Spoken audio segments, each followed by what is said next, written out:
The young boy walked down the hallway, his small hand just brushing against all of the draping linen. To his back, you see two massive dark wood oak doors with silver leaf engraved in on each single door. As he kind of lets the soft linen tapestries he feels them with his hand as he walks by. We look at these individual tapestries, each one a woven moment in time.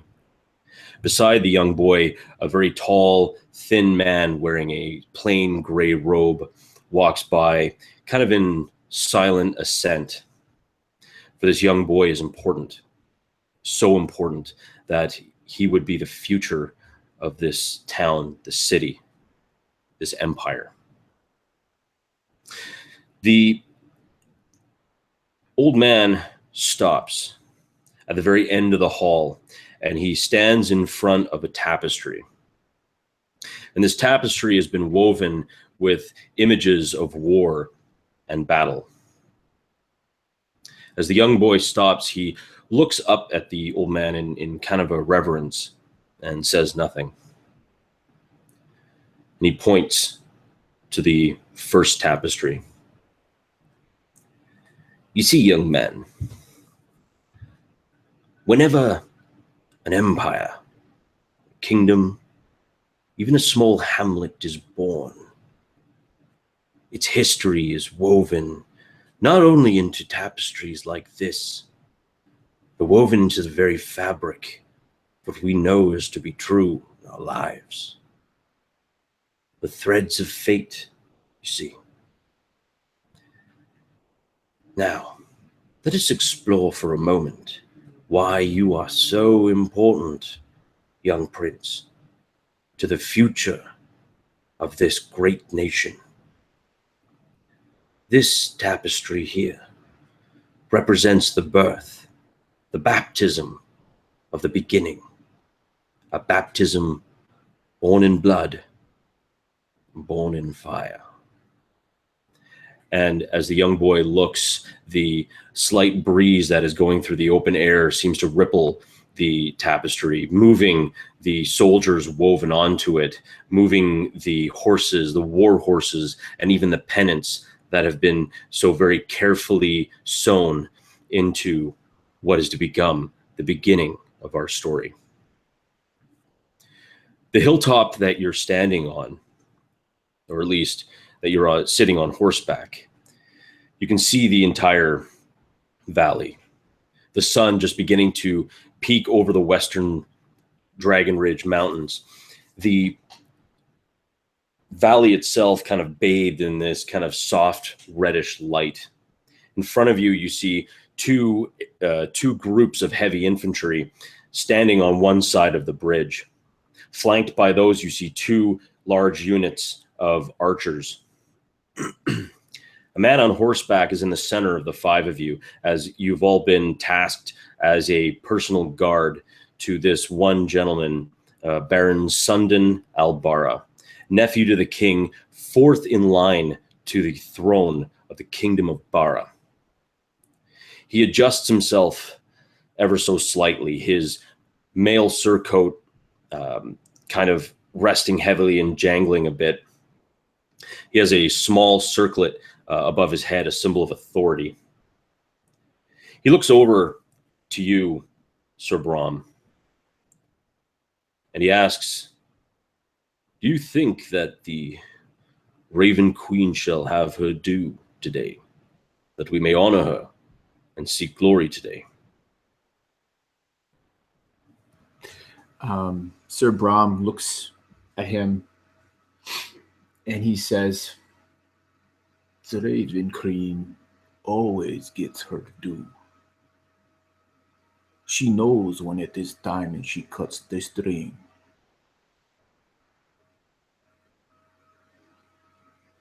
And he would just kind of roll just gently back in his saddle. So there'd be the creak of leather and as his chainmail adjusts. And he would look out. He'd say no more.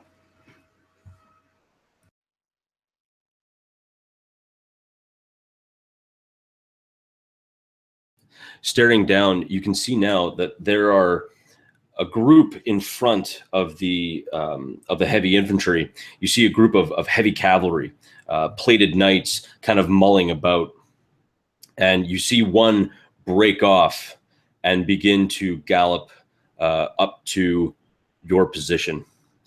Further down across the bridge, you start to see the armies of your foe gathering together. Units of heavy infantry, cavalry, elven archers, and one group just behind a group made up of 15 mounted elven knights. Now, the elven knights, especially that you know of, Iskander, and you, Talrath, you would know that these elven knights are generally less armored, less powerful, or at least in a stand-up fight, but far more maneuverable than the knights. Baron Sundin turns to you, Iskander. I believe the plan will hold. I will send the heavy cavalry across the bridge, smash their lines, followed up by the heavy infantry. You think this is well, Turncoat? As he's been calling you Turncoat for a while, since you've been part of his retinue. Iskander will like wrinkle his nose, and he'll look across and he'd say, "That's not how I would do it, Baron." Really? And how would you do it? Well, infantry first, hold theirs in line, bring a cavalry behind, smash them from the side and the back, turn them to dust. What do I know? I'm just a turncoat. I see. And the rest of you? Did the rest of you agree with this? I agree with the elf. The cavalry is swifter than ours. Let us move our slower troops in first and see what they will do, and then crush them with our heavier cavalry. He knows his own people, so he knows how to kill them.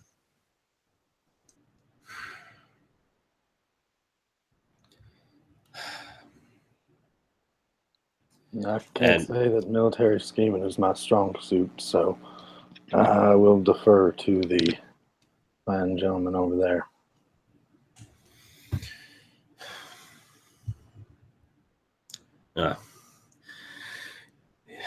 I'm sure the approaching Lord is about to tell me how to run my army as well.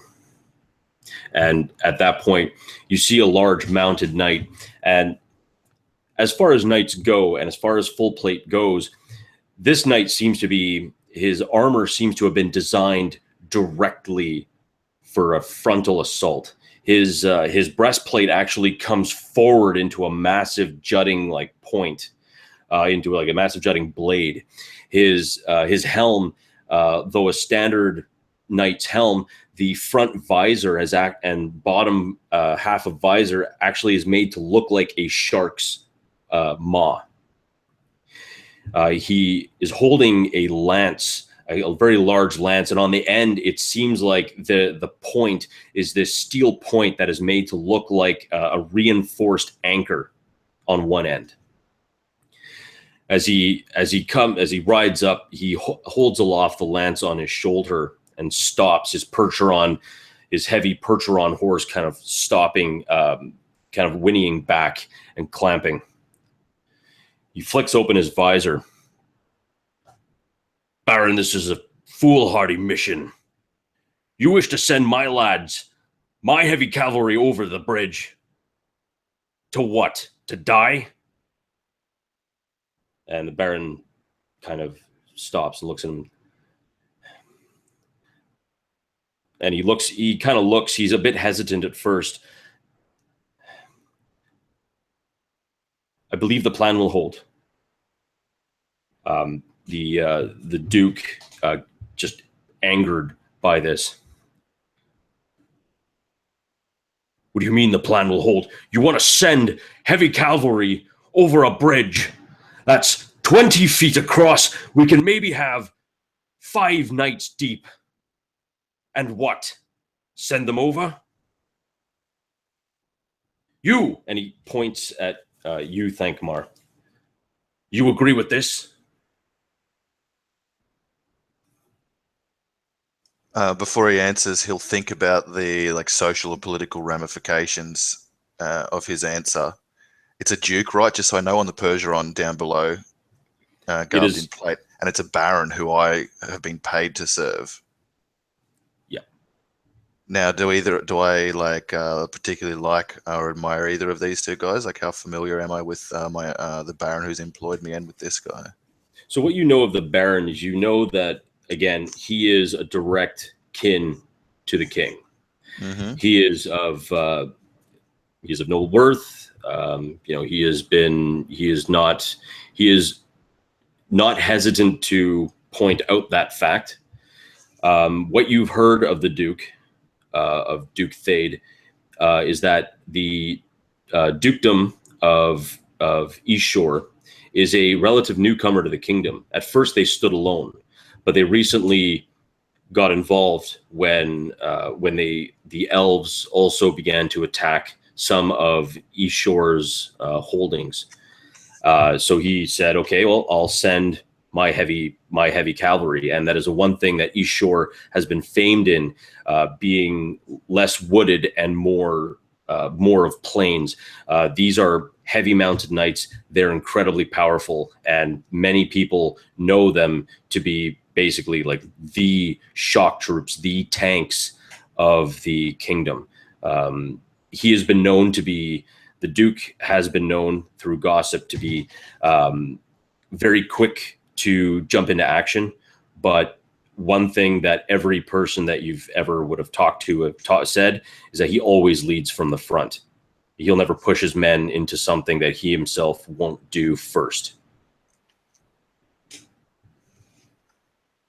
Then I'd say I would lead the cavalry across the bridge if the Duke would not find his courage. Plan is sound.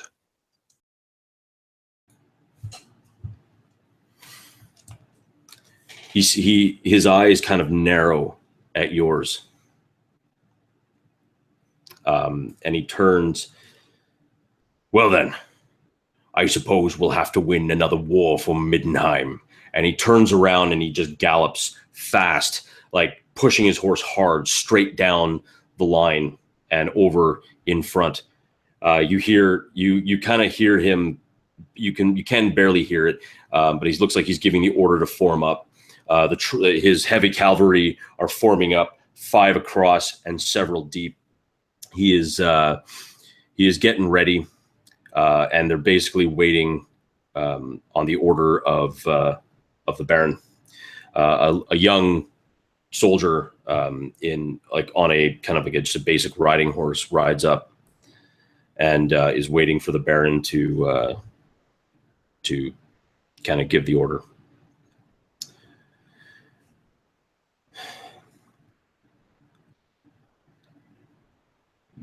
You guys, if there's anything you want to say, if there's anything you want to do, now would be the time to do it before the shit hits the fan.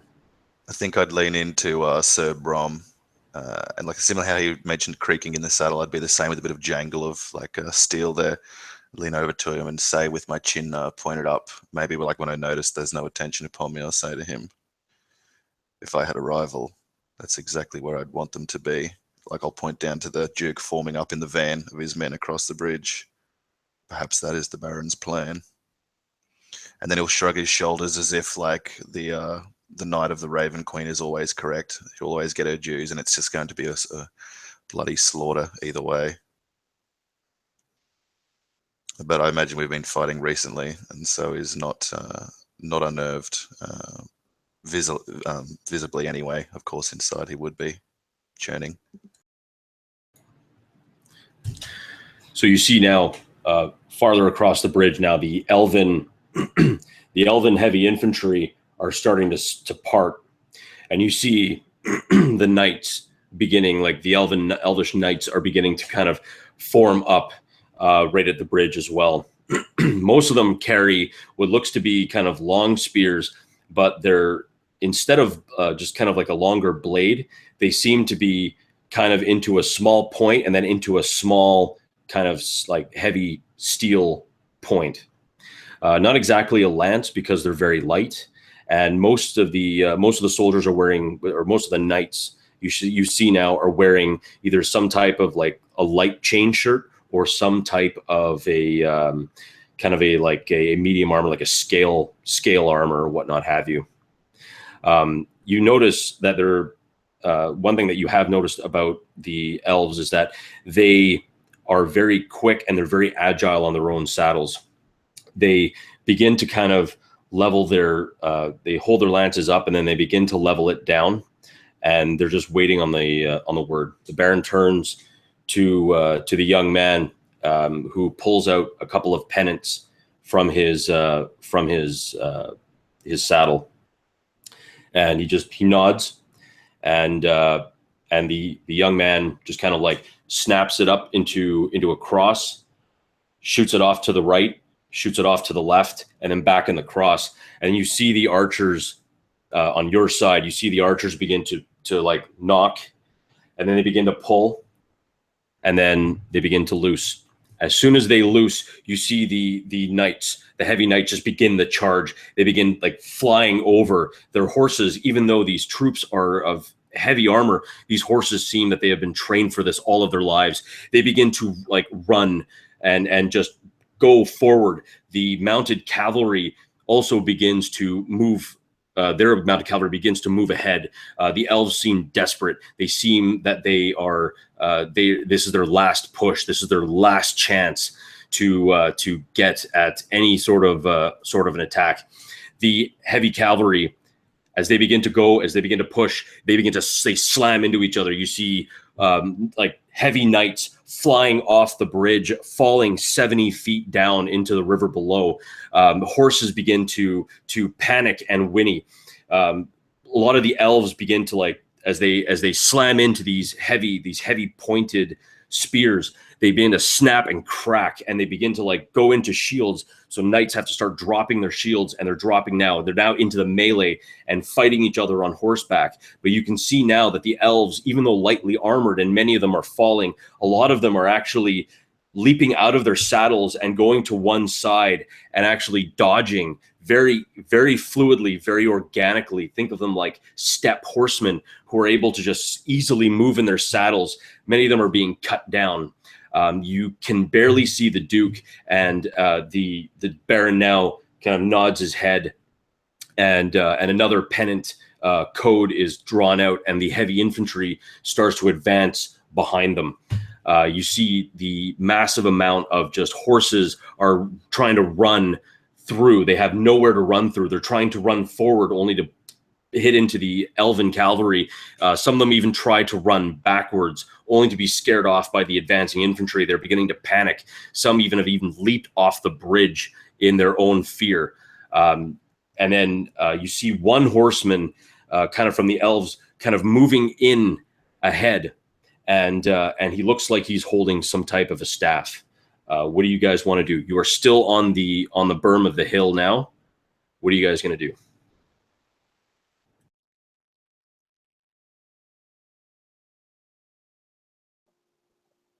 Iskander's. Oh, go ahead. Oh, I just want to know how far ahead of us the bridge is, like how far away it was. So right now you guys are about 400 feet back from the bridge. So you guys are basically in relative safety. Yeah, so Iskander's not a coward, but he's also not dumb, and he knows that the less time you spend in the battle, the less chance you have of dying, and so he's happy to sit where he is, looking over the battlefield and kind of seeing what is going on. He would wait for an order before he engaged. Tell me, Telroth, do you recognize that staff bearer? And I'll point at what to me looks like a blurry, distant figure on the battlefield, but I know that to these elves it probably has a bit better detail than I do.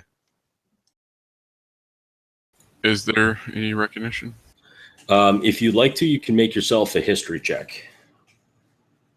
Or a straight intelligence check, if you'd prefer. Whichever one's higher. Let's see. I don't think I have history. So 17 on the die. You recognize this individual as as one of the hedge wizards that are kind of into like very heavy into the king, or the elven king's kind of retinue. You do understand that, you know, that he is very powerful, and but he generally magic users don't go into melee, so there's probably a reason why he's coming in.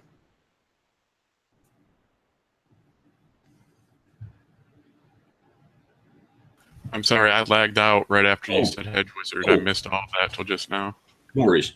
You recognize this individual as he'd be like a kind of a hedge wizard that's attached to the king of the elves, which is give me a second here while I consult the old notes.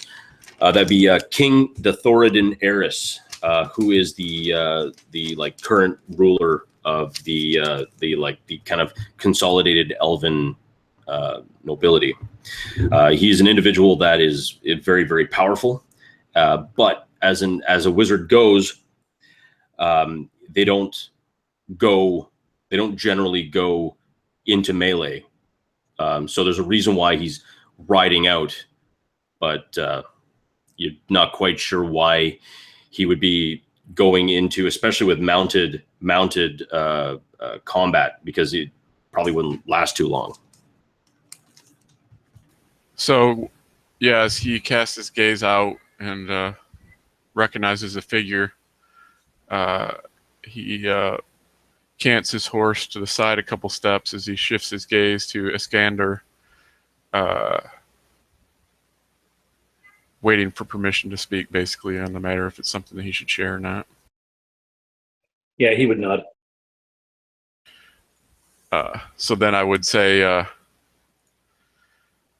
that as a servant of the Elf King, powerful wizard, it should be said it is unusual that they would be so open. The Baron kind of sits back and says, "They must be panicking.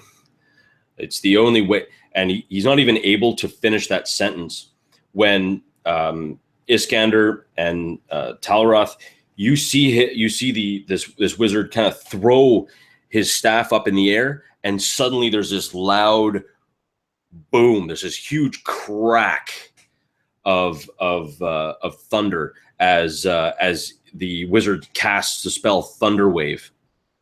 And at first, it doesn't seem to make much sense. Most of these knights are haughty and they're powerful, but a lot of them have been unhorsed. And now that their horses are panicking on the bridge, the sound of the Thunderwave peeling over towards the Kingdom of Bara's armies, the horses just lose it. They freak out and they all begin to charge back at the heavy infantry. The horses basically smash through the lines of the heavy infantry and basically like creating a huge hole that they're trying to fill. But in the meantime, the elven, like kind of a group of elven cavalry, they seem to be some of the better elven cavalry, begin to like run through the lines, pushing knights out of their way or just running them straight over. As they run through, this small group begins to just weave its way through the heavy infantry. You see the archers begin to turn and begin to fire, trying to take out this elven cavalry.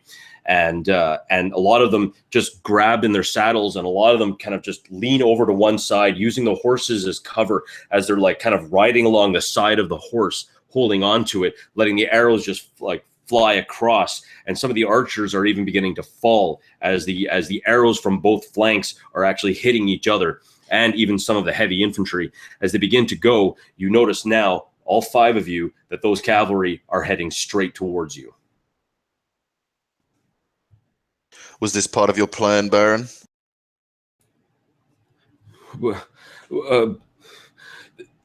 I'll interrupt him and yell out, "Form up!"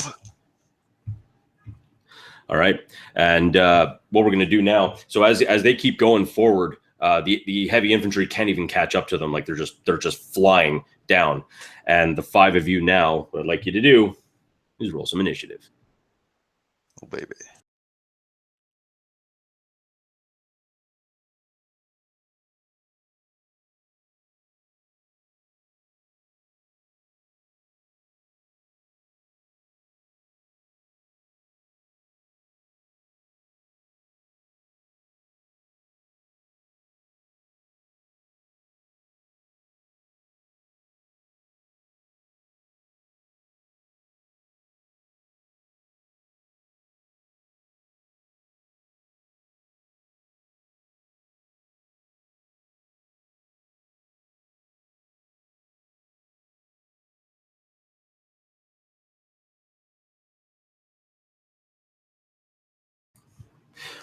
All right, Iskander. As you notice them up, your elven training, your elven ideas, like your thought process is already getting ready, and you are first up. Yeah, so he kind of like looks with distaste towards the Baron, the state of this battle, and he'll say, "Varianda," and he'll like summon a armor, a sort of spectral armor that will appear over him. He's going to cast mage armor on himself, and then he will put out a sword, point it towards the nearest of these cavalrymen, and fire a firebolt at him. Nice. Is it? Yeah. Roll for an attack. Yep, it's a lot. 19 on the die, so +7. All right. +5. Sorry, +5. Oh yeah, you hit. You definitely hit. So how much damage you taken? That's going to be 9 fire damage. So as you kind of fly out, you see him. He hits him, and he begins to kind of turn his horse kind of off course from you guys, and has to like try and turn around to go back up. So you've kind of like lost one temporarily. There's still another 6 that are coming straight up. Next up is going to be Talroth.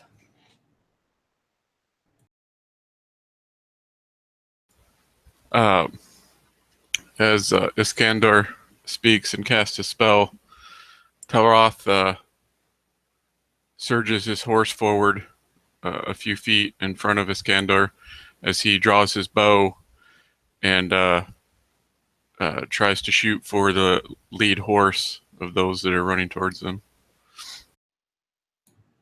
Nice thinking. All right, make that attack and make it a good one.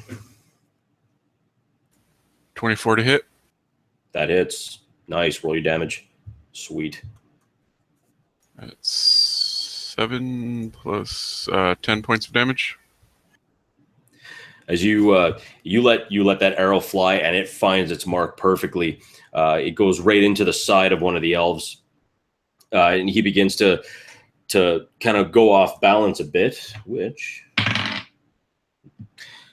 So as you see him hit, at first he kind of reels off, but because the cavalry is so close together trying to make it up to you, he almost leads it and bumps into one of the other cavalry units. And in his attempt to veer off, he goes too over, and he actually falls from his horse, collapsing to the ground and just kind of tumbling. You see him kind of roll to a stop, but his neck seems to be bent at a very poor angle, and he's definitely no more. The elven cavalry begins to still like go up, and then finally kind of goes up to your area. One of the troops sees you, Iskander, and hisses and says in Elven, "You traitor," and kind of lashes out at you, and that would be a 16 to hit. That hits. Okay. As his longsword kind of like rakes back and just goes, he deals 5 points of slashing damage. He just comes straight across. Another one also looks at you, Thankmar, thinking that you're another noble, goes to make an attack. That's an 8. That didn't happen. So he goes over and swipes, and you can just see it like as it just kind of goes back. There's one more. There's one more And you see him and now that you're getting closer up, you can see him. He's bedecked in actually this really nice, what looks to be kind of mithril chain armor. On his head, he has what looks to be kind of a kind of circlet, but of intertwining golden oak leaves that kind of come to a point. He is just staring down Baron Sundin, and he wants a piece of him. So he draws this beautiful curving blade that actually seems to have like wooden inlay throughout the blade itself, and he goes in to come in with a slash, and just misses him as he just kind of takes a swipe. The Baron kind of ekes back a little bit, and so the next step we've got is Thankmar. I'm going to dig my spurs into the horse a little too late, probably, if their cavalry line's already hit into us. Try and at least put a bit of momentum back in. I'll use my lance. I'm not going to like stab it at the guy in front of me, though. I'm going to like turn about and try and stab it through the one attacking the Baron, because if he dies, I don't get paid. And so I don't know if you want to give advantage to the guy who's facing me, because I would, and I imagine opening my like left midsection right up to him to try and get over and stab this guy, even though I have reach, but I can't ignore it, especially because he looks so finely clad. Okay. Try and stab him through with the lance. I'll aim for the throat. I've got a 10 on the die. Okay. So it's going to be 15, which is, I don't believe that's going to be enough. So I'm going to use my Channel Divinity feature to give myself this is ridiculous, a +10 to this roll to make it a 25 to hit. All right. All right. You hit. That definitely hits. Roll for damage. I'm going to smite him.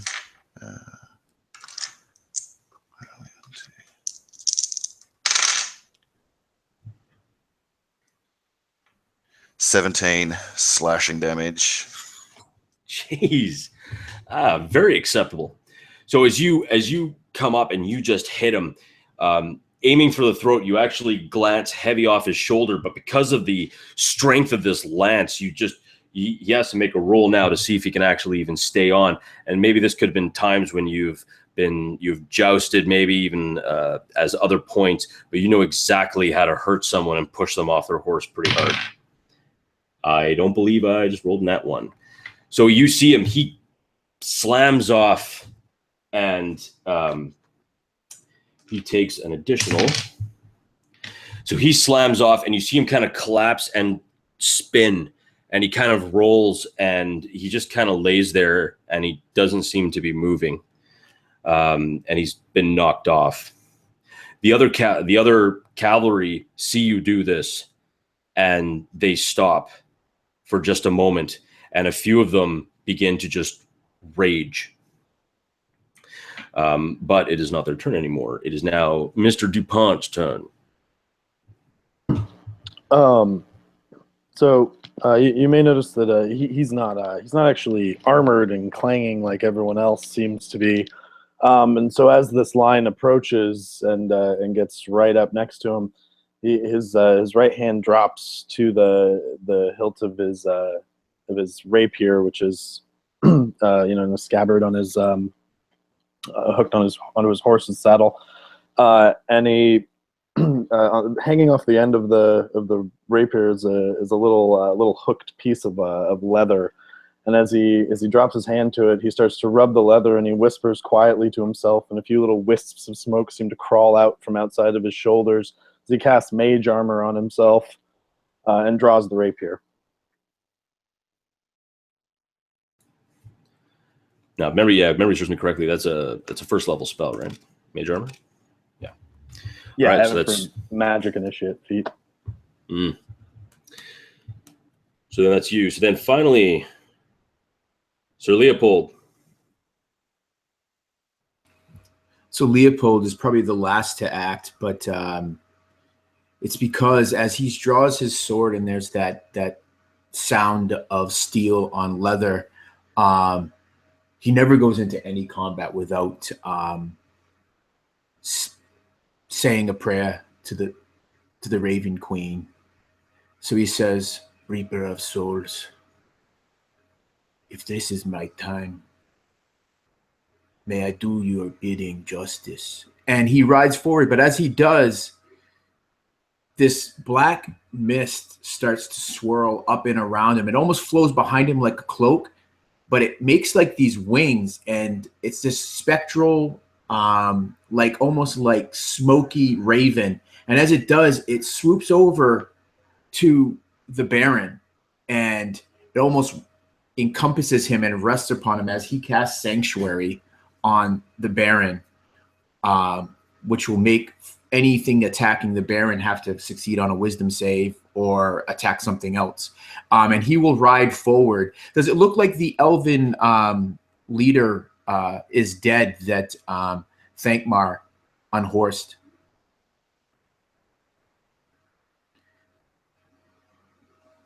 I mean, you're not 100% sure. Okay. Well, but I mean, he is dressed in finery, so there's a very good chance that you may have. Yeah, Sir Brahm wants to make sure, because one of the things that he would want to do is he would want to give mercy, death and mercy. No one should suffer. So he would ride forward and he would just trample the elf under the hooves of his horse. So, oh shoot, that's not going to do it. That is an 8. Yeah, you. In the melee with everything else, as you try and move over, like try to basically run over the guy, another elven heavy cavalry kind of bumps and kind of moves close to your horse, and you're unable to kind of like finish him off, as it were. Perfect. So you miss with a horse. That's a thing. But we're back up to the top of the initiative round with the man who can roll over 20 initiative, Iskander. Yeah, so Iskander has been hit by the sword, and he looks at the wound, and he winces, and then he begins to mumble to himself, and you'll see he begins to nod his head, and he begins to move his sword in a pattern. He's going to go into a blade dance. Which gives him another +3 to armor class, putting him on 19 now. And he's going to lash out at this guy with a green flame blade. So he'll he's got this kind of long pointed curved sword. He's going to slash out with it at the guy in front of him who struck at him. And let's see if he can manage that. It's a 16. That just hits. Okay, excellent. So that means, sorry, I'm new to blade singing as a thing. Green flame blade. So he takes my blade damage, and one creature of my choice within 5 feet of that creature takes 3 fire damage. So is there another cavalryman nearby? An elven cavalryman? Yes, there is. So within that space, there's another cav, and he's the one that will have the ability to hit Thankmar pretty easily. So Iskander lashes out, and the sword is covered in flame. He slashes real quickly at the guy in front of him, doing 9 slashing damage. And as he slashes, some of the flames lick from the end of the sword and fire onto the guy next to him, doing 3 fire damage. Okay.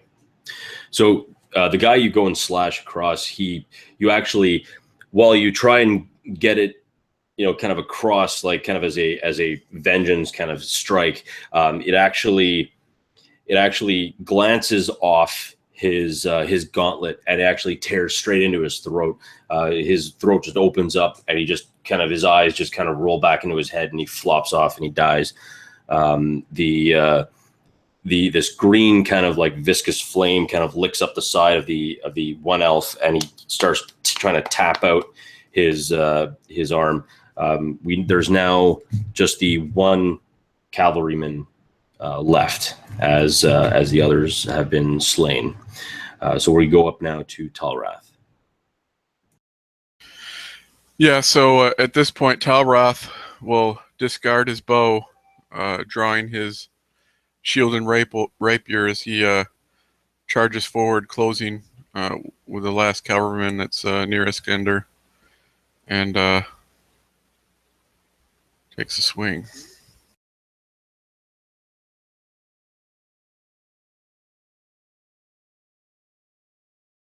Be 18 to hit. And that does hit. Roll me that beautiful damage.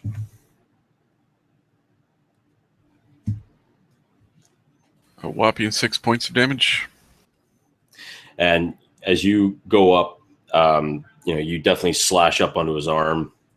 You actually hit it just enough. No. He seems to like move back and kind of totter on his horse for a second, but he manages to kind of like stay in the saddle fairly well. And now it'll be the elf's turn. The elf, seeing now that he's beginning to be outnumbered, just tries for one desperate attempt to strike out. And Talrath, he strikes out right at you. He grabs like his curved sword, basically just arcs through the air. You can hear the whooshing of the blade. The whooshing of the blade. God, I'm rolling like garbage. But it seems to just miss. It seems to miss by quite a wide margin.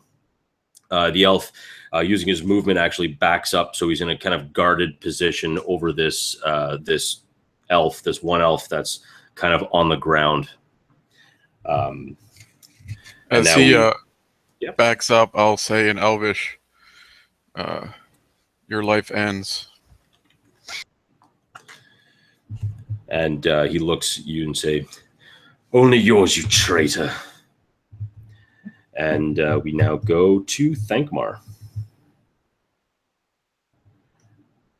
How far away from me is the guy who's laying prone, who is being like stood vigil over by one of the elves? And how many opportunities of attack will I provoke going to him?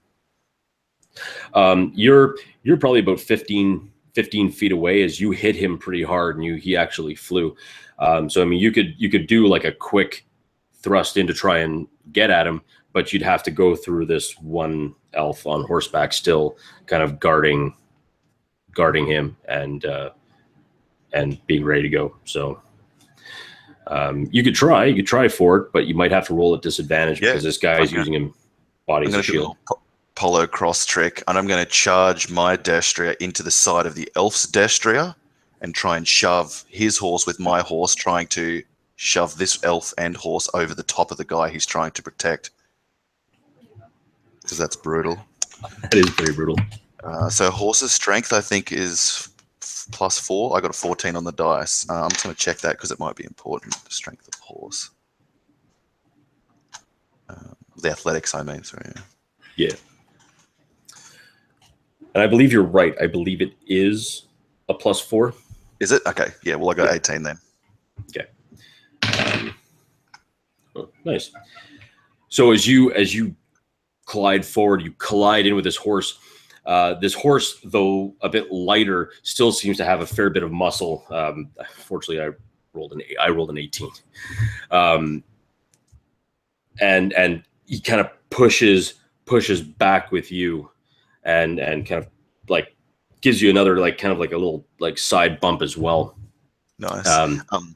The guy who I was standing next to, he actually has. I provoke an opportunity of attack on him. I can't avoid that. That's with advantage, I think. As I said before. That is true. Yeah. The guy who was opposite me, who Lloyd burnt. Yeah. Oh yeah. Yes, that's what that is. No, actually, that's the guy you just bumped into, because he backed up because he's the last guy. Yeah, I apologize for that. So yeah, he's the last guy. So yeah, no, it's you're safe. Cool. As he kind of goes back again, DuPont, you see him kind of able to push back Thankmar's horse, and he's still standing there holding his blade out, kind of ready for anyone to try and attack. What would you like to do?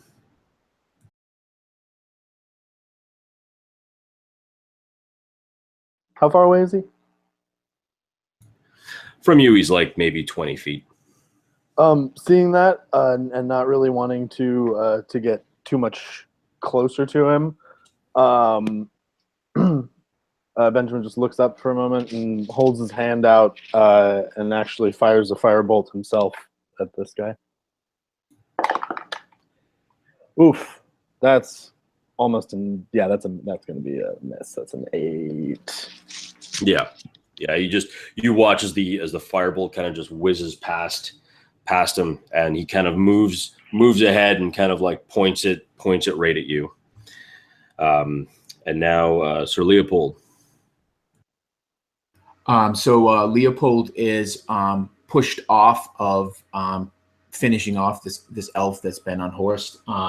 So he turns his attention to this elf. I believe it's the same elf that Thankmar is trying to deal with. So he raises his sword up and he says, Mistress of sorrow, give me strength to my sword. And as he does, it kind of flares up with this holy light, and it just surrounds him in this glow of divine, and it just kind of bathes the area. I'm going to use my channel divinity to make my weapon sacred and give me advantage to hit him. So, and I will try to kill him.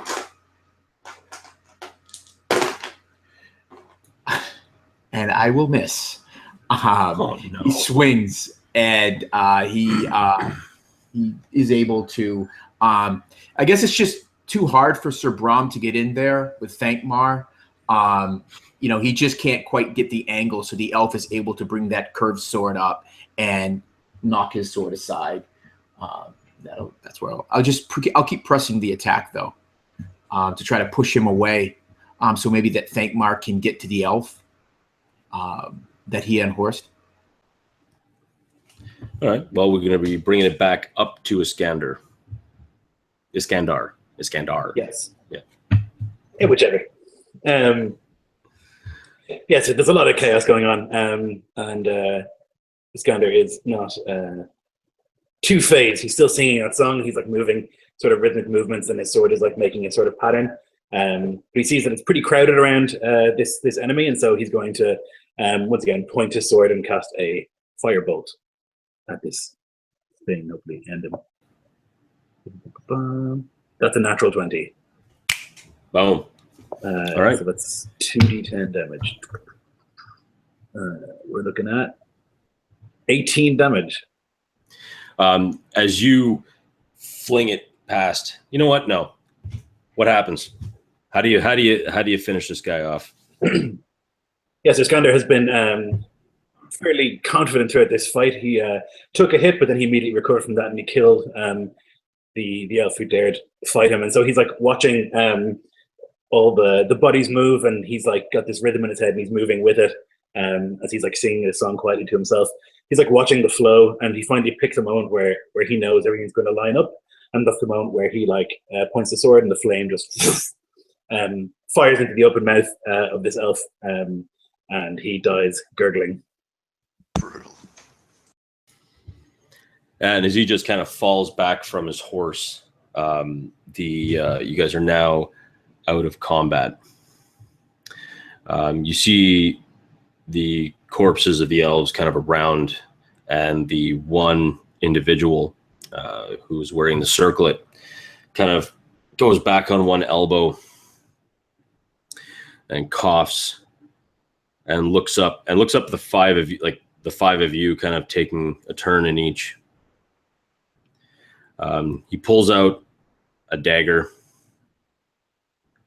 and you, Iskandar, and you, Talrath, would know what this means. As he grabs the dagger, kind of holds it out, and plunges it into the ground. And you see him for a second kind of close his eyes, and he kind of like points a finger, and you see the elves, all the archers, the elven archers that were on either flank, kind of just begin to kind of stop their kind of start lowering their weapons. The heavy infantry, even though some of them are still fighting, many of them are beginning to kind of back off. This individual, who I think we can all say is King Thoradin,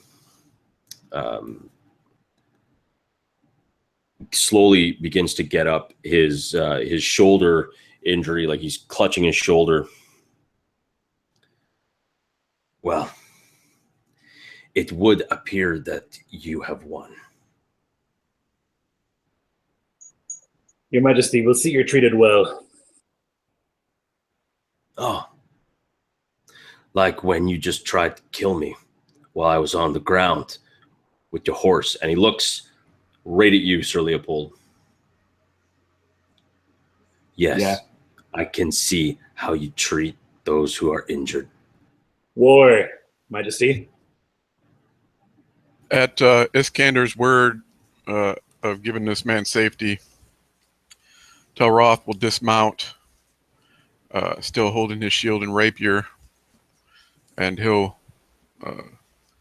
move to stand in front of the king, keeping a watchful eye on him.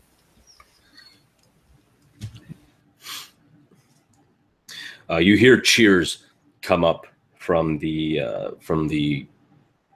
your army down by the bridge, down by Hanna Bridge. Many of them are clapping, and many of them are thankful, and a lot of them are tending to the wounded and the other individuals around. As the five of you are standing up there, the kind of captains of each unit begin to kind of ride up for a debrief. They begin to talk to each other and speaking quickly in clipped tones and whatnot. The Baron just seems to kind of like stare off in this kind of has this kind of like just faraway gaze. And everything seems to be very kind of very surreal almost.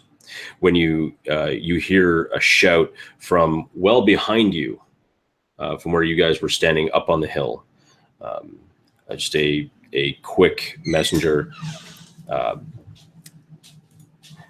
Make way for the king, and everyone begins to just snap to attention and look and kind of stare off into the distance, and are looking around kind of confused and surprised as to what is going on. And you see riders, you see 6 heavy mounted cavalry wearing very thick, very strong armor, each one holding a lance with a pennant, each one of these pennants a flag of the Kingdom of Albara, which is a griffin gripping a great sword in its beak.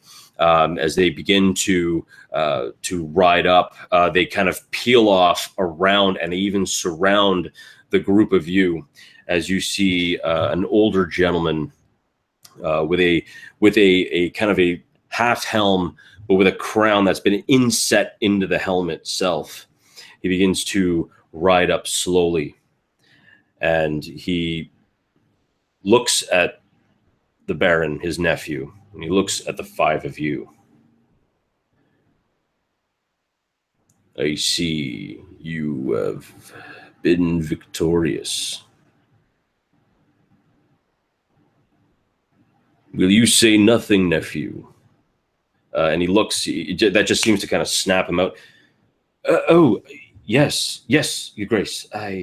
We have been successful. It was a successful campaign. And he kind of looks at the 5 of you. Do you feel that it was a successful campaign? Benjamin looks to the group for a moment and glances back. Your Majesty, I believe many good men lost their lives, but your nephew fought bravely. In answer to his question, I'll say, with respect, your grace, the enemy still live, and we have not taken the bridge, though the forces have surrendered. Nathanalak still stands. And I'll look to the Baron and see if the king's eyes will trail mine there to see if there's any blood at all upon his sword or any of his armor. You see nothing. You see nothing. Like he didn't even pull his sword out of his scabbard. He froze. And as you kind of like glance out, you do see the infantry kind of cheering. They have like gone over the bridge. Many of the elves have dropped weapons. Like they're the basic kind of like surrender aspect to things. They've kind of done what they have done. And as far as like anything else, as far as like the heavy infantry and cavalry, many individuals have been wounded. A lot of the bridge is littered with the bodies of the East Shore Knights. A lot of them, have been down. You have no idea what happened to Duke Thade. He's a big guy, but you don't really know if he's in that big pile of like basically just corpses. And many horses have been like trampled each other. It's pretty much a fairly gruesome sight right now. And that it basically is what had happened, like what you can basically see from that. Your Majesty, if I may, the elves are defeated here, they surrendered, but that does not mean the war is over or the campaign. Explain. Well, we're invading their homeland, sire. Their homeland is in my kingdom. I agree. They knew what was to be ruled in this kingdom, and yet they went against my wishes and my government. I agree, sire. That's why I'm on your side. However, the problem is that these forests are deep and there are many elves, and they will not, I don't think, submit so easily. Yes, we've won a battle, but there will be years before they are subjugated. What do you propose? And at this point, you can tell he's not even, like, even if the Baron is trying to speak, he's not even paying attention to him. Like, his focus is on you five. I see two paths before you, Majesty. One of brutal subjugation, which will militarize them further, but possibly work. The other, to show mercy and to show clemency in your approach here, and to be reasonable when you reconquer these people, so that they can be integrated into the kingdom without too much further violence. They might see you in a new light, Majesty. I agree. I definitely agree. You fought bravely. You downed the king. The five of you should be rewarded for this. Do you think so, nephew?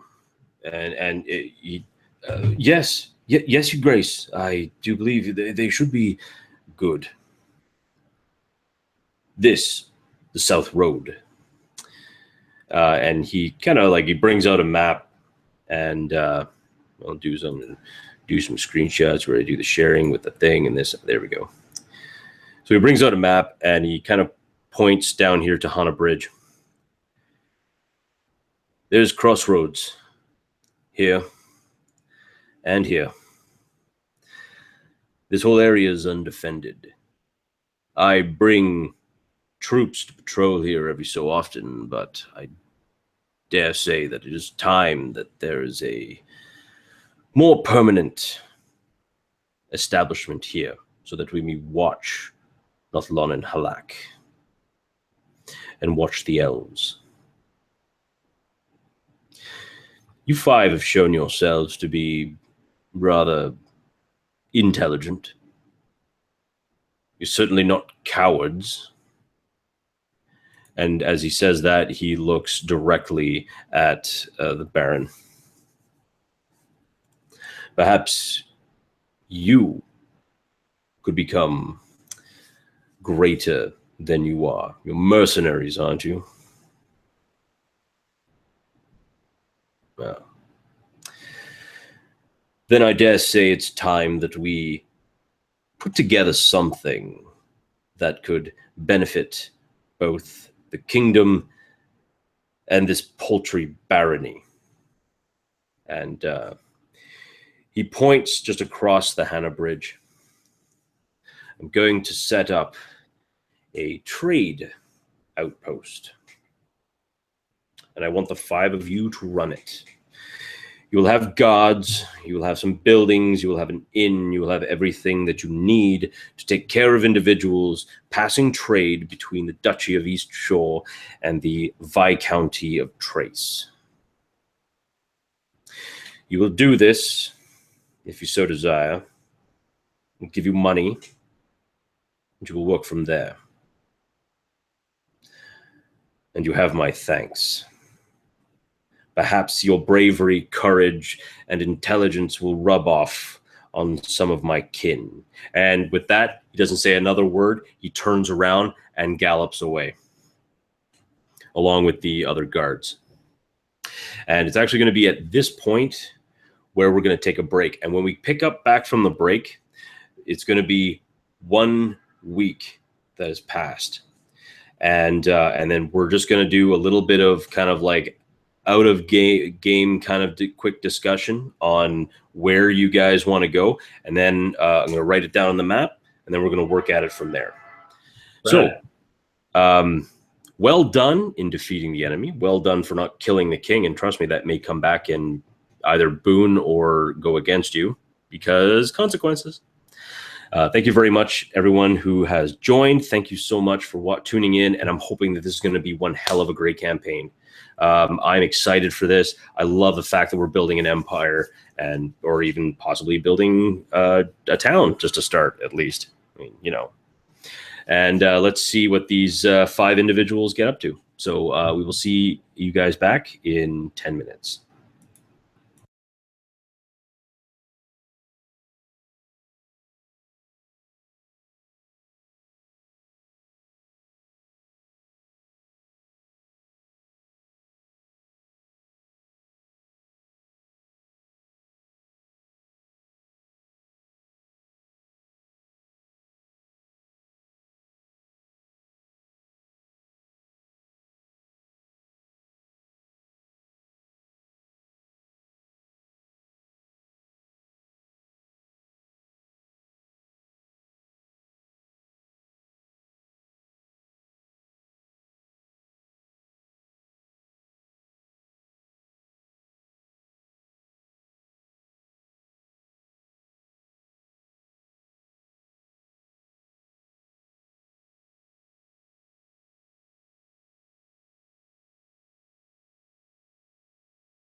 Alrighty. So I was going to wait for the others to come back. And in the meantime, we're just going to start doing that and pop on that.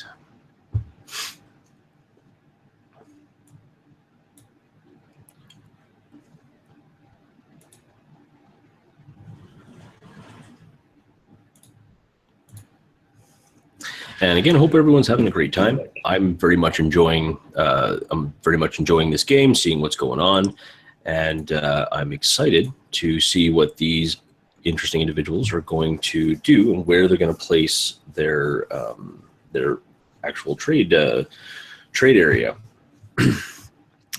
Now, a week has gone by. This is where we're going to pick up. Both the king and Baron Sundon Albara has sent men, materials to build a trade post. One for the traders that kind of want to go through the woods or take the roads, which are demarked by these dotted lines. As you can see, this is the bridge of Hana, where the battle took place. Where the guys were, or at least where the players were, was probably right about, well, I mean, technically if you want to go to scale, it'd be like right about here. But they were just off the bridge. The battle had been won. The elves have retreated back to Nothlon and Halak. And now we're going to see, and we're just going to talk about this part out of game, or out of character, on where they're going to build it. Now, there is a road that does go through Nothlon and Halak and actually ends up straight onto this road, but it is one that traders they avoid for the most part. The road does take them around the Vita River, around up to Forgemont and Glenhaven.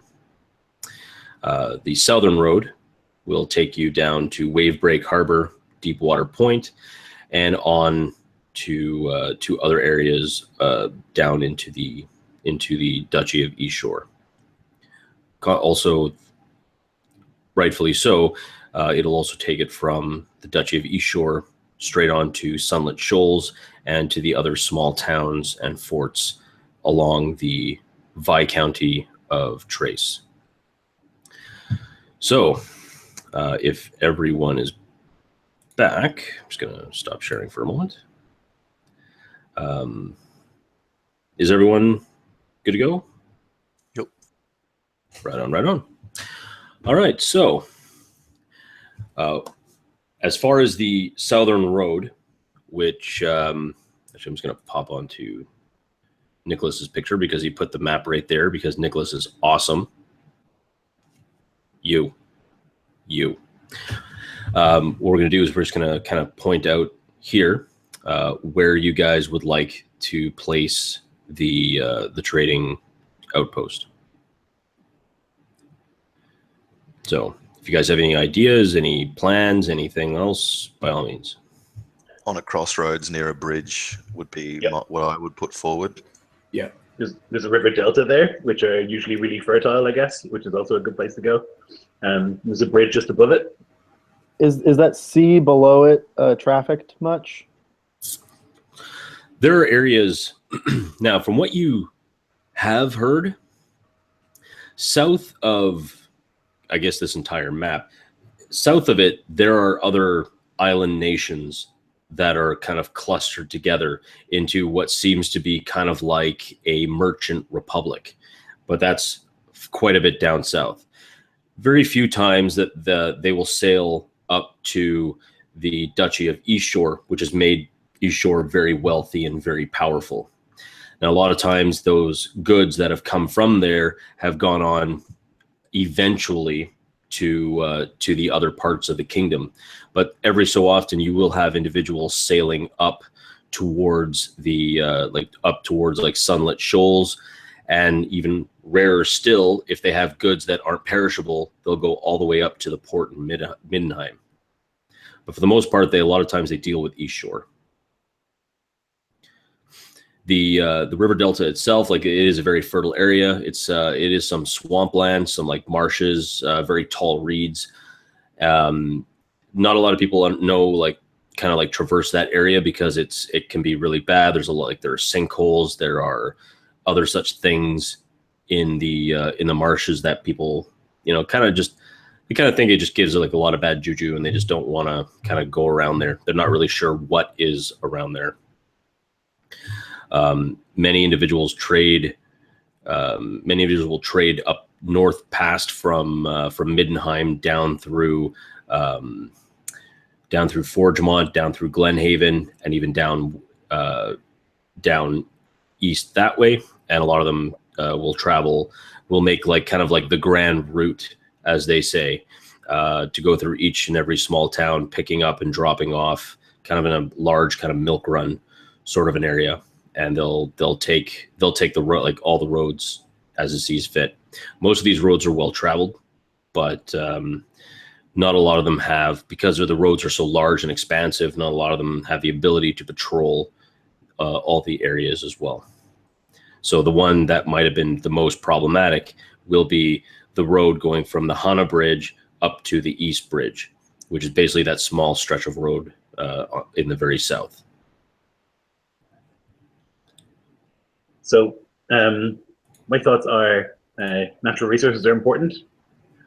Nathlan is like a huge forest, and there's a bridge on the east side there where the delta is. That seems to me like the best place to put the trade post, or that, or on the coast at the other bridge. That would be my 2 cents. So you're thinking somewhere around here? Yeah. Or here? Yeah, basically either where your my pointer is now, or like the other bridge, one of the 2 bridges. Because this bridge on the western side, that has access to the sea, and we could build a port, which is just really valuable in lots of ways. Sailors won't have to go to like Wavebreak Harbour. We could redirect their trade to ours. So that's better long term, but I think short term is probably better east, because we're closer to the woods, the delta, and the like importing stuff from Wavebreak Harbour. So I'm kind of like between the two as well. It depends how long term we want to go, I think, because the port thing would be it would take a long time, but would be more lucrative. I agree. As far as defenses go, if we go on the eastern side, we're closer to being reinforced by the Baron. Yeah, but we're also closer to the forest, which is where the elves are, right? True. I also think that we might have a better chance of working something out with the elves to be a little more peaceful than the Baron would have. So I'm not necessarily as terrified of being close to the Elven Woods. I think we can set up good relations with them. Hopefully. We do have 2 trader elves in our party. And I think we could have slaughtered them all. But hey, we left their king alive. Right. We showed mercy. They'll move.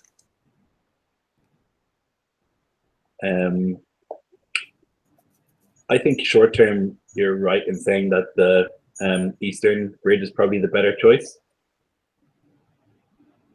But I am ambitious. Yeah, me too. Michael, what do you think?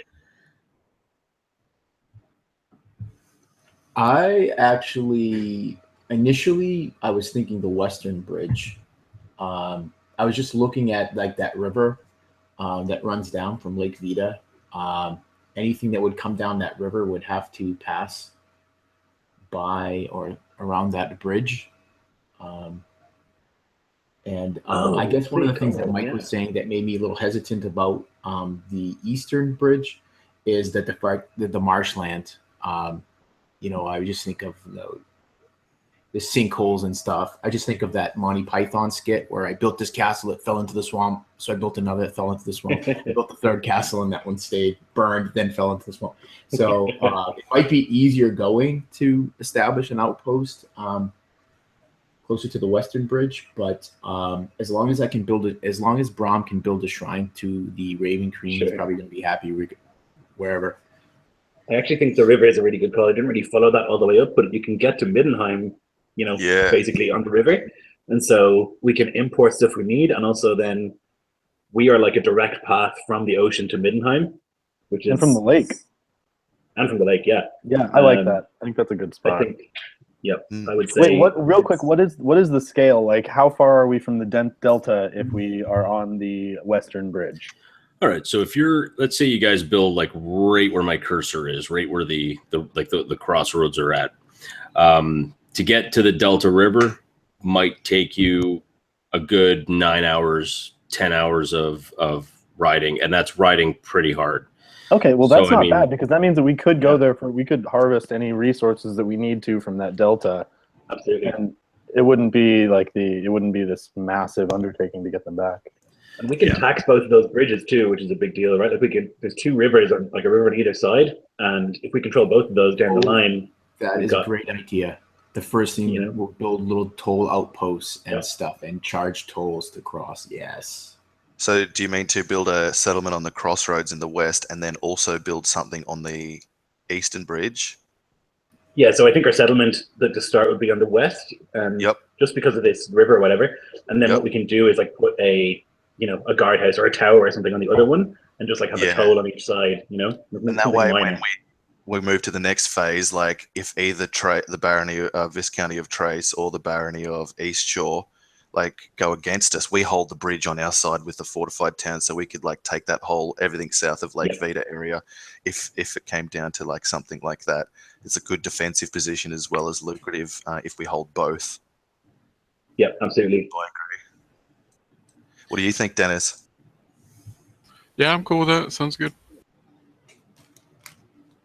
Is that it? That's it. I don't even need any more than that. It must be a good idea, guys. Point me at the enemy. So the western bridge is your guys' choice. That western crossroads. Yeah, I would say yes. I agree. I do believe that is the consensus. All right. So a week had gone by. Actually, I'm going to add that to the map now.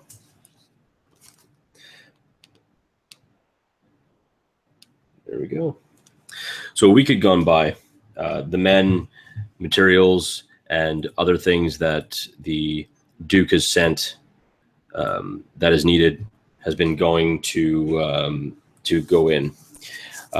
You have built what seems to be an inn, stables, and just a kind of a small blacksmith. Like it's a very small blacksmith.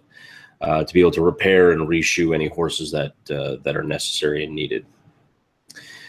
You have also been built a warehouse, and this warehouse was given to you to do with as you please. You have been given as a kind of a trade node, or at least some type of a treasury. You have been given 500 gold in your coffers. You have a group of 10 soldiers, and you were told to, as long as you follow the laws of the Kingdom of Bara and follow you are under the direction of Baron Sundon, you will make this place prosper and you will make this place great. But it is up to you if you sink or swim. So a week has gone by. You guys have kind of established yourselves and got into the routine. The inn is kind of right now, as not a lot of trade has gone through. The inn kind of sits kind of quiet. One of the soldiers who has some idea about counting and numbers is kind of running the inn, but for the most part, it's basically your guys' own kind of barracks to kind of let the soldiers rest or anything else, as you don't have a barracks. And you also have right now, as far as as far as anything, now I will quickly ask out of game. Is there someone who's going to be kind of like the secretary? Someone going to be writing down your inventory and everything else that you need, or do you want me to do that?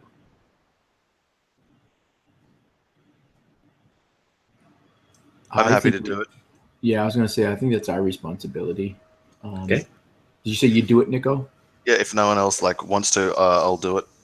Yeah, I'm going to keep track too, but I think it's good if a couple of us are. So if keep each other honest. Yeah, I'll try to keep track. You had a stone keep up on the hill over there. I'll be like, Lionel, well, I obviously did. Well, we won't let Benjamin. Something shifty about that guy. Yeah. Yeah, if we both do it, it'll be better. Yeah, don't you guys some stuff. Gambling house? There's a gambling house there. Didn't you guys see that? Also, it seems that we have about 5,000 less gold than we thought we did. I don't know where that went. Also, I have this really nice new ring.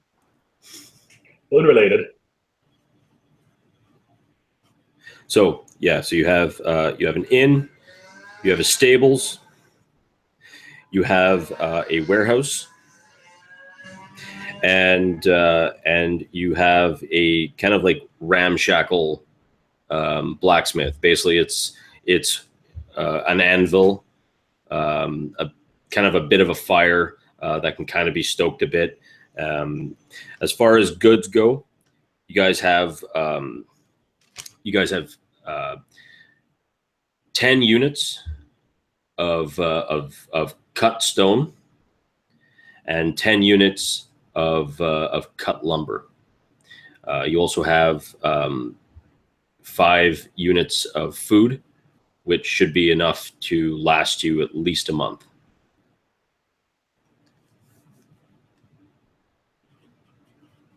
And that should be enough to kind of get you guys started. So I think, and food will be vegetables and like kind of a mishmash of bits, meat, whatnot have you. Just to be sure, Mike, that was 10 units of stone, 10 units of lumber, 5 units of food, which would be about 15 people's worth, like enough for us 15 to survive for a month. Was there anything before the stone that we needed to note down? Negative. Cool. The inn, basically all the buildings that that were already built, or at least built up for you, they are all made of stone. But that is one thing that you should definitely. So if you're going to build a building, you got to let me know if it's made out of stone or if it's made out of wood, and then how that's going to, because that'll affect how flammable or how dangerous things can get, because these things do burn, because fire good.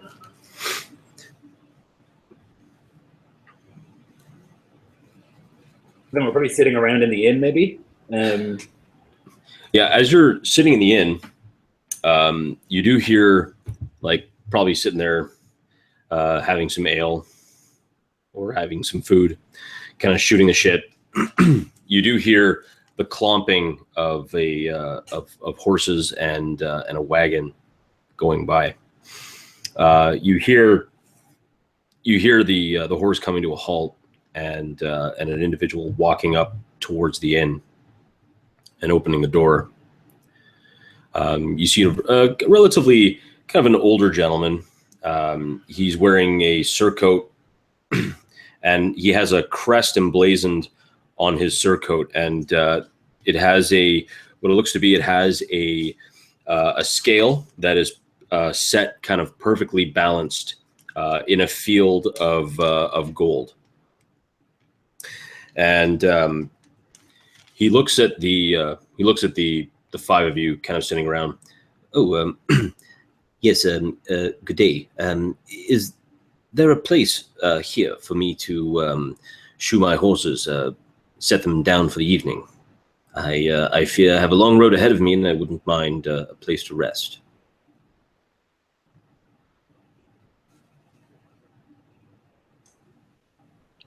Welcome, friend. You'll be wanting to speak to the proprietor, and I'll point a mailed finger up. Dupont.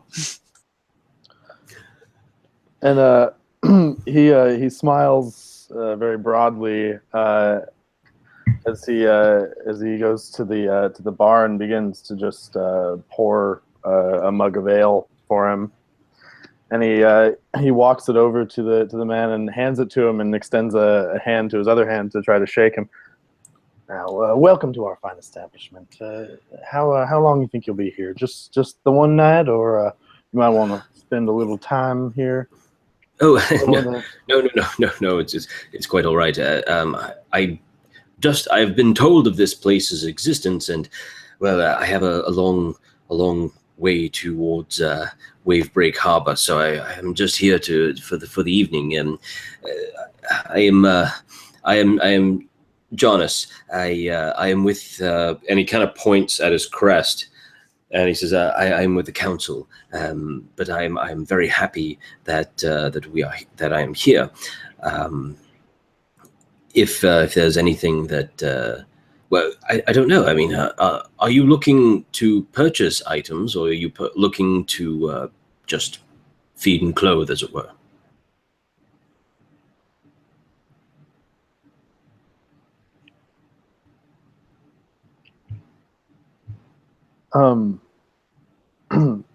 So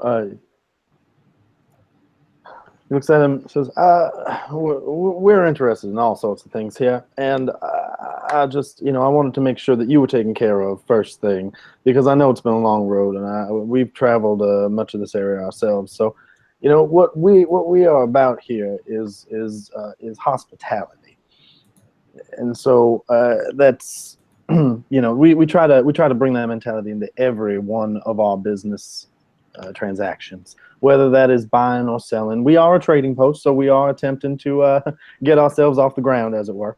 But yes, so what is it exactly I can help you with today? Oh, well, I would just like a room for the evening. I guess I shall probably pay for the ale. And he chuckles a little bit. Perhaps my horses could use a rest and possibly a place to put my wagon. If there's anywhere. Fantastic. I will draw you up a receipt, and we'll talk about the price in a few minutes. But for now, just make yourself at home. Have a seat by the fire. We'll get your horses taken care of. I believe we have someone who can do that. It's the blacksmith. Our blacksmith would be able to do that, right? The anvil and the fire. like a couple of your troops do know the ways of steel. None of them are skilled, but I mean, checking the they'll look down the horses. They'll kind of walk them, just kind of give them some food and whatnot have you, and let them kind of graze. And there is a paddock for horses to be able to just walk horses around and whatnot. Yeah, perfect. Yeah, and also in this trading, in the area, most of the buildings will have some type of a hitching post. So it is there is an opportunity to have the horse, basically a parking spot for your four-legged equine friends. He sits down and he says, Are you with the council? I mean, you seem to be very silvered with your words. Can you remind me of the council out of character? Sure. You might not even know what the council is. Okay. And it's well, yeah. You don't even know what the council is. You can inquire if you'd like. Okay, fair. I must say I'm unfamiliar with this establishment. Oh, forgive me. We are the Council of the Just Scale. We are a merchants guild. We operate around the Kingdom of Bara, and we trade. We follow the gods Arathis and Avandra, goddess of luck and the goddess of civilization. We feel that it is a river that we all traverse, a great river that will pay off with flow of trade. We create wealth, and we feel that this is something that we do in the good works of both Avandra and Arathis. Well, sir, I must say, this is quite a coincidence, because you are in luck, and we are starting a hub of civilization next to a river. So I believe we have much that we can gain from each other. If you are a merchant guild, I think there's a lot of work that could be done in a burgeoning trade post such as this. Oh, well, then, if you like, once I reach a main trading hub with one of our guilds, I could send one of our guild members here to work on establishing a permanent guild post here, if that's all right with you. That would be most appreciated, my friend. You will find that the taxes in this area are quite competitive and very reasonable, and we will provide a safe location to conduct business. Well, wonderful. Well, I hope this is the beginning of a wonderful friendship, and a very lucrative one at that. And he smiles, and he kind of just goes back to his ale. And so Benjamin heads out to kind of direct a couple of his men, their men, to take care of the horse. And you see a couple of them. Yes, sir. Right away. And and they kind of just go off and quickly kind of check the horse over, check the shoes. Good work, lads. Appreciate that initiative. Yeah, make sure that everything's good. Kind of puts the wagon into kind of a spot off to the side, off the road, and yeah, you have your very first member, very first in guest. Now, as he sits there, he has a few more ales and then takes off. So he, can charge him as you see fit, and that's probably something. Or if you want, we cannot worry about a rate now, and you can just, because clearly this is your in now, DuPont. So you can set the price as you will it. As you guys are sitting around, can I have done a little bit of market research just to find out what the next closest town is charging? You certainly can if you want. You certainly can. Yeah, you can drop that back. Ask this merchant, what do you think is reasonable? If you're going to be our partner and you want us to get rich, what do you think is the best rate that we should charge you for this stuff? And then we should just give it to him for free anyway, as a show of good faith, because it's paltry to what we might get from a comparison to a merchant's guild. Though I shared Dennis's wariness of this guy. There's no such thing as coincidence, is what I would have said to DuPont when he came to recount this to us. Yeah, I don't think I would have liked to ask Jonas how much in a laconic fashion. Oh, sorry. You go. No, you go, Austin. When DuPont tells you about it, he doesn't really say much about the coincidence aspect of it. He just he kind of played that because he likes to repeat what people say back to him or back to them, because he's found that to be rather effective. So, but yeah, so. Yeah, I'd definitely like to. Yeah, I like your idea of just asking there like what he would charge, and then not charging him after all.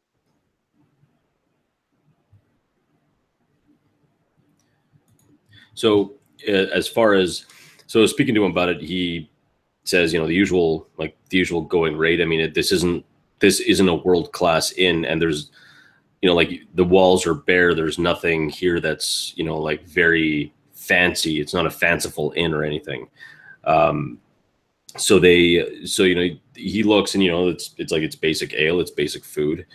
He would think there would be something to the effect of like 5 silver a night.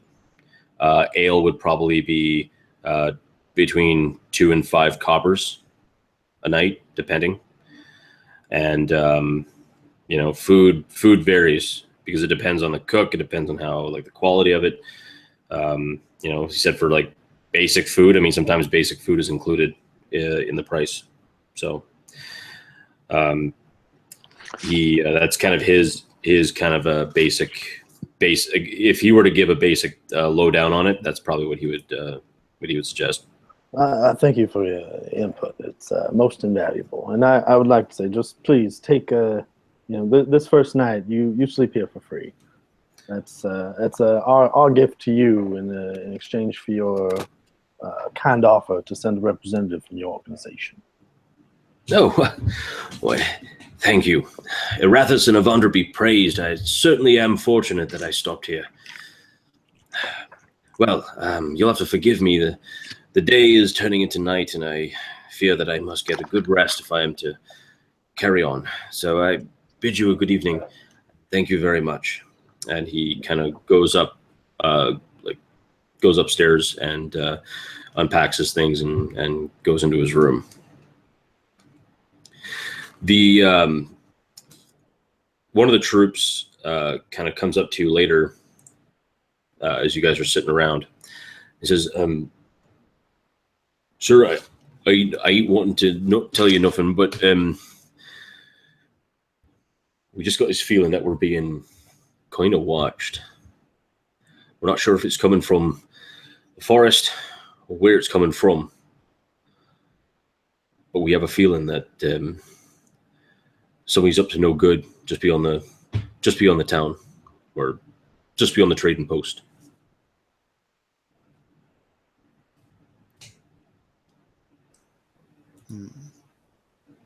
Most likely it is elves, I'll say, looking at the other. Are we counselors? Like, what's our title or what's our role? Good question. That would be up to you. The other aldermen. Just like a committee or something, right? With different roles, like maybe like a town would have a mayor and shit and a treasurer or whatever. Can be. You could also all be lords. I mean, you could even expect people to call you lords. You were kind of given carte blanche in this place, and as stop rubbing your hands together. You're given that you're given very much a this is you guys, this is your thing, and you guys can see to it as you see fit from there.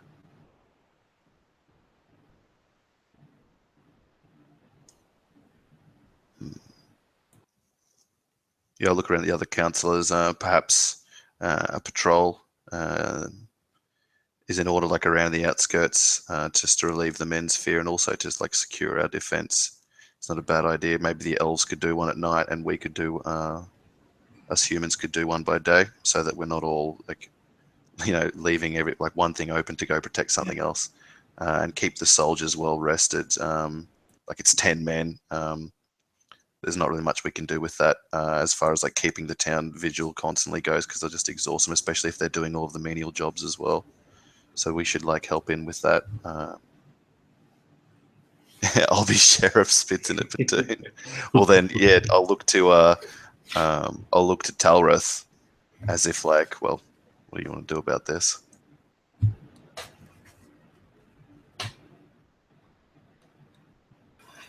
Well, I think we better take a look to know for sure who it is. I would suggest that it's important that we set up some sort of meeting with the elves sooner than later, so that we can begin a dialogue and set up some sort of conversation at least, rather than them watching us by night, us watching them by day, which will inevitably lead to an accident and some sort of death, and then it's very hard to move on from there. Yeah, that was my thought as well. We did spare the king's life and offer him our protection while he was in our custody. That could be worth some value at the negotiating table.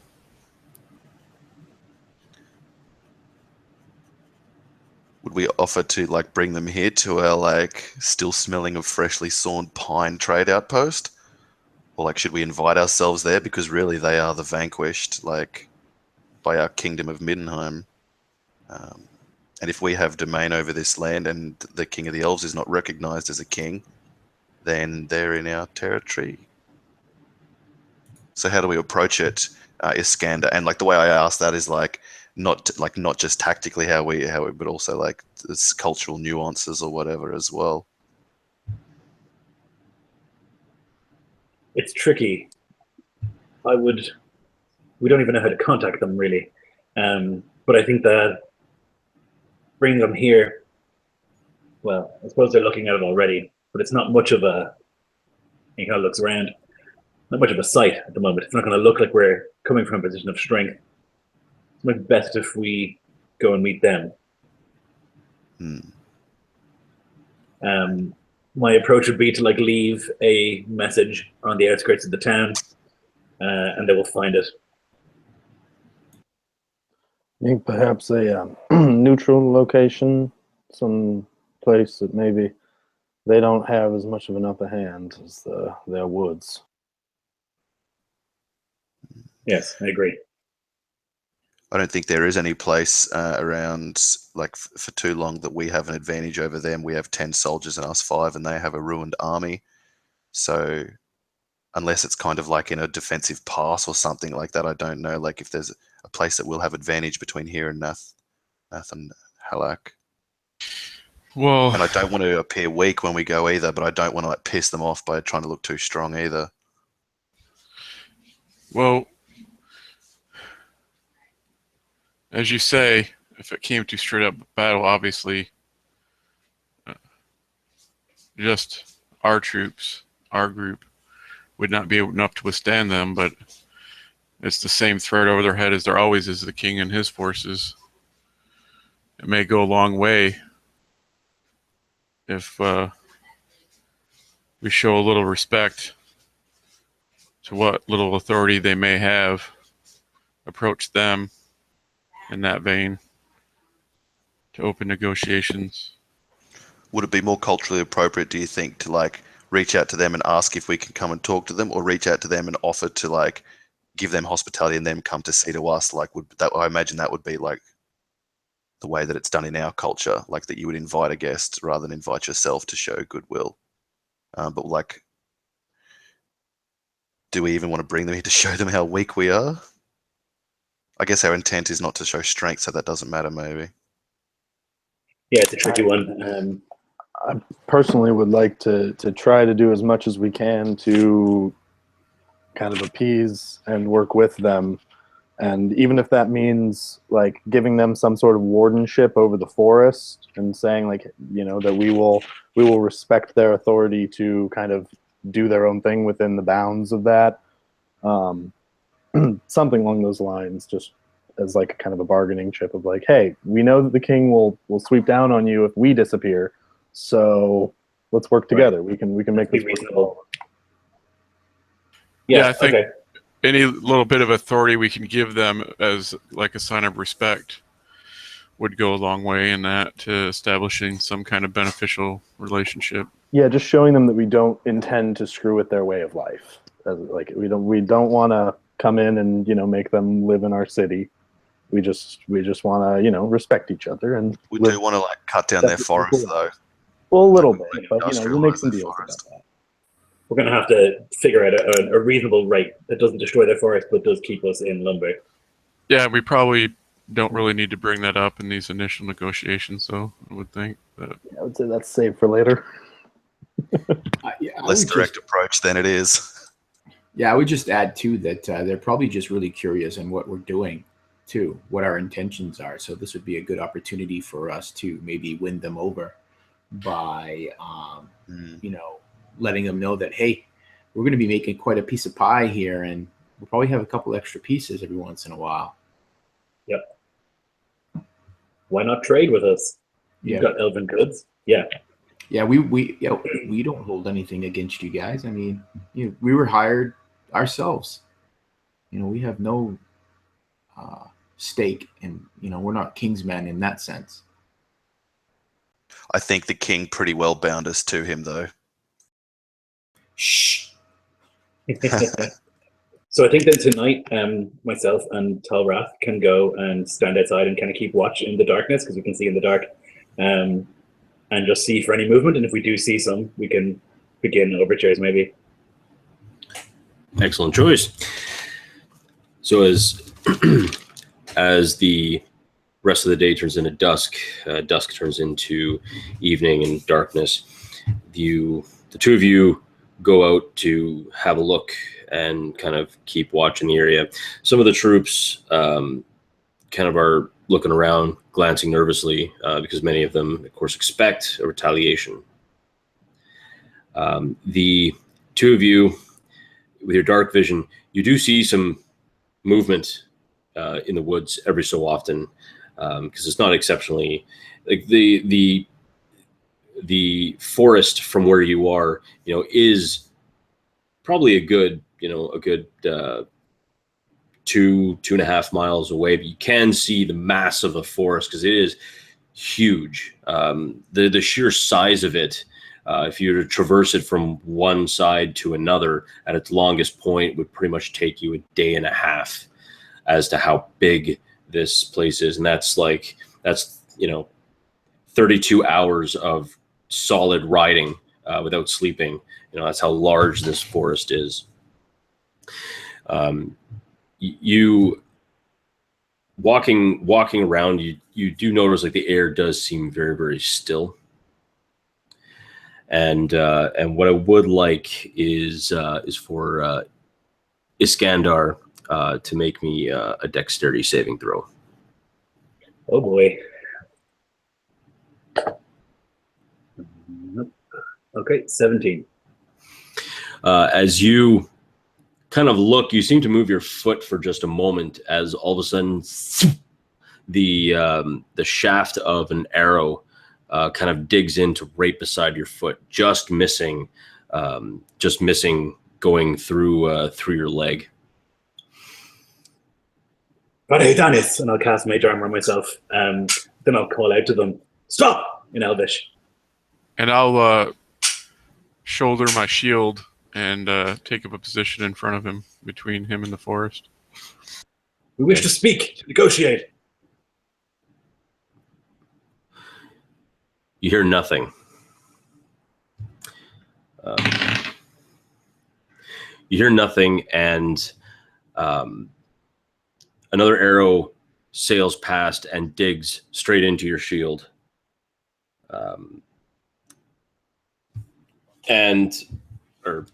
Talrath. Obviously, because I'm pretty sure Iskandar doesn't have a shield. You don't have a shield, right? Nope. Or do you? No. Okay. So yeah, Talrath, the arrow kind of embeds itself into your shield. Do I recognize the fletching at all of it? You do.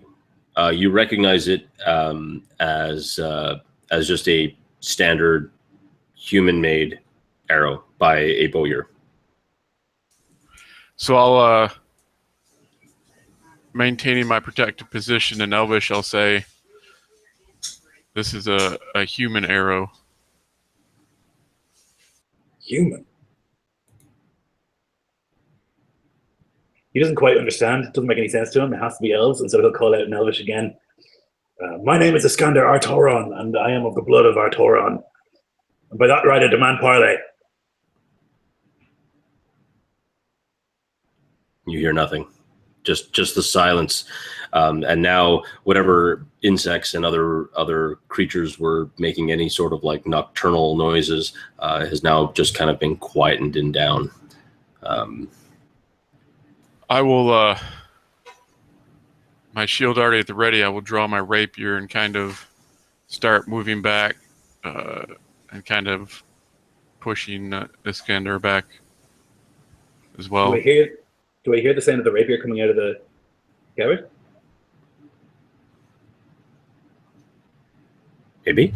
I imagine I'm standing right in front of you at this point. So right, but I can hear that. It's not like all sound is stopped. Oh, okay. I see what you're saying. Yeah, he's asking if there's like a silent or something. I gotcha.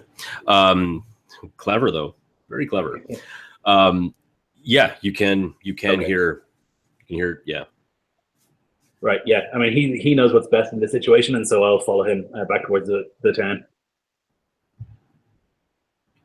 And as you guys begin, nothing else seems to happen. No other arrows seem to kind of hit. Nothing appears to be happening, or at least problematic in that regard. So everything seems to be still quiet and back again as you guys back up towards the inn. Once we have traveled some distance and there has not been any indication of any further trouble or oddness in sounds or the lack thereof, I will show him the arrow as I remove it from the shield. I'll hand it over to him. Yeah, I'll inspect it and see if I can recognize, like, is this human made? Does it look, just inspect it for whatever I can figure out. No problem. Yeah, so I guess make me an investigation check. Yes, sir. Okay.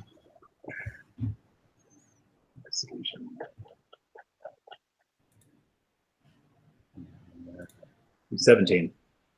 Okay, so with that roll, which is very good, quite good, you notice that the arrow is a standard kind of a standard kingdom wide arrow. It doesn't seem to be one that has been made for hunting. It seems to have been one that generally like a military or a kind of like a soldier would make, or a soldier would fletch and bow, or a soldier, excuse me, would fletch. It's definitely been made with some precision. But the one thing you do notice about the fletching, while certain feathers, or like any feather will probably be used by a human fletcher, the fletching for an elf is generally like only certain feathers of certain birds that are used, and these are generally denote different clans. Certain clans will use different colored feathers, but as far as that, it just seems to be very crudely and kind of hastily kind of put together. So it doesn't seem to be something that is a well crafted elven arrow. But it is straight. It is straight clearly, and it did fly straight. So, So I'll turn to Talrath and I'll say there's two situations here. One of which is that it's human bandits. The other is that the elves are using human arrows to throw us off the scent. And I don't know which is the case.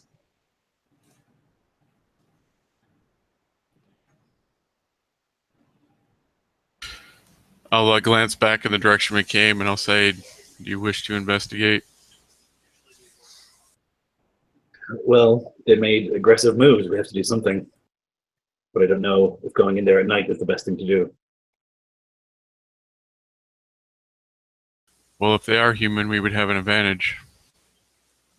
That's true.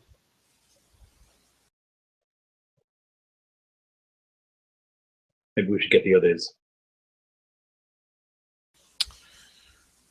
I'll nod and say I'll stand watch. Yeah, so Skando kind of move into the various, I guess, everything in the inn, and like knock on doors and explain the situation.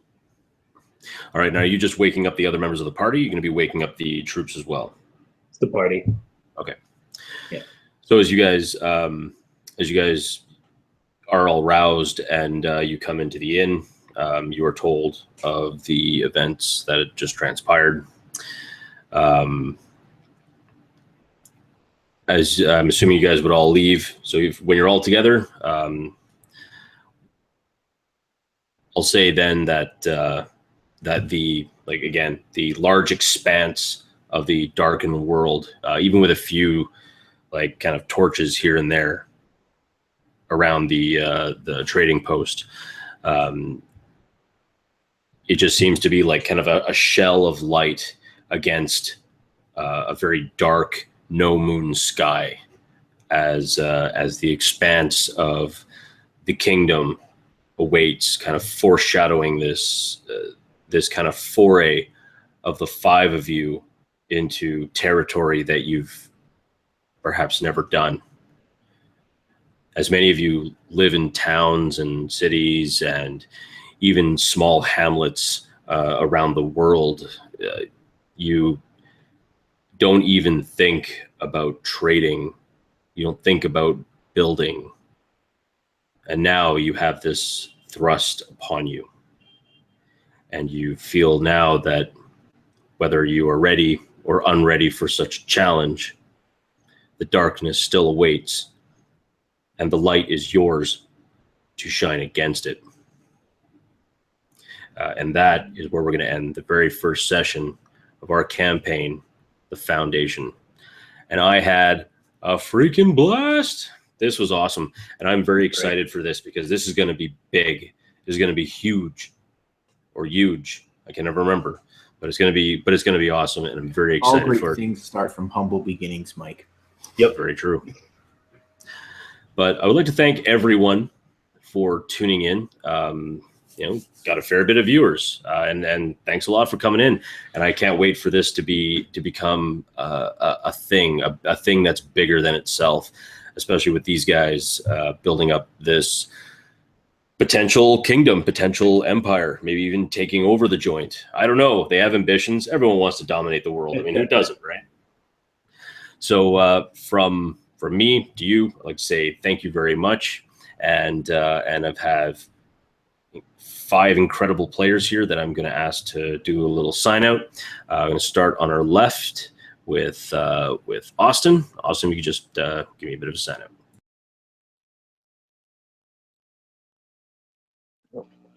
Computer locked up for a second. So I just want to say thanks for playing. It was super fun. Thanks for running this. I'm really excited to see what kind of empire we end up building. I think that we do have some pretty morally gray, ambitious people that are potentially willing to do some things. So I'm excited to see where it goes. Thank you. Yeah, I had a really good time. I really like where it's going. I can't wait to have lots of sitting around in an inn planning conspiracies and such, and also haggling with merchants over the price of bread. Can't wait for that. And that's a genuine enthusiasm, not like me taking the piss. Yeah, this is great. Had a really good time. Yeah, I would just kind of tag on that it's great. I'm really looking forward to it. This is not something. This is like a marathon, not a sprint. So I can't wait to see how we all play with each other and toss ideas with each other and build what's going to be the next great Middenheim. Yeah, this is going to be awesome. I can't wait to take over Middenheim. I love the the looming threat of the elves, and also just the way that the surrendering of them happened, and all of that mystique is alluring me, and I'm keen as to keep at it. And what a great group of players! I'm so happy to play alongside of, and thanks heaps, Mike, for all the work that you're putting in to make this happen for us. It's awesome. Yeah, I just want to thank our GM and my fellow players. There's a lot that we can do, a lot of directions to explore, and I don't think we should necessarily limit ourselves with taking over just the human lands. I think if we play things right, we can get control of the elves as well, so we shall see.